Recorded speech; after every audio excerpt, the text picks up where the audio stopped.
मैत्रीपूर्ण जय भीम भारतीय बौद्ध महासभा अंतर्गत समस्त पिंपरी चिंचवड शहरामधील बौद्ध उपासक उपासिका यांना घेऊन आपला हा पर्यटन स्थळ आपल्या या संपूर्ण बौद्ध धम्माची माहिती आणि महाकारुणिक तथागत भगवान गौतम बुद्ध यांच्या जन्मापासून तर महापरिनिर्वाणापर्यंतच्या सर्व स्थळांना भेट देण्यासाठी एकूण हा 17 दिवसाचा टूर आपल्या एकूण 82 लोकांच्या उपासक उपासिकांच्या सहवासामध्ये आपण सादर करत आहे। आणि तेव्हा आपल्याला प्रत्येक गोष्टीची माहिती आपले जे अध्यक्ष आहेत किंवा आपले जे गाईड्स आहेत हे आपल्याला भरपूर अशी माहिती देणार आहेत। आज आपण ज्या ठिकाणी थांबलेलो आहे हे सारनाथ उत्तर प्रदेशमधलं अतिशय पवित्र असं स्थळ आहे।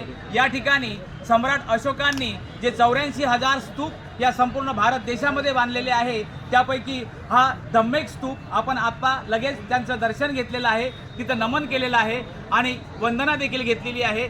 असे अनेक विविध ठिकाणी आपण भेट दिलेली आहे आणि यानंतर आजचा हा आपला खऱ्या अर्थाने प्रथम सहलीची सुरुवात आपण धम्मेक स्तूपला नमन करून वंदन करून केलेली आहे आणि पुढील 14 दिवस आपण या सहलीचा संपूर्ण आस्वाद घेणार आहे।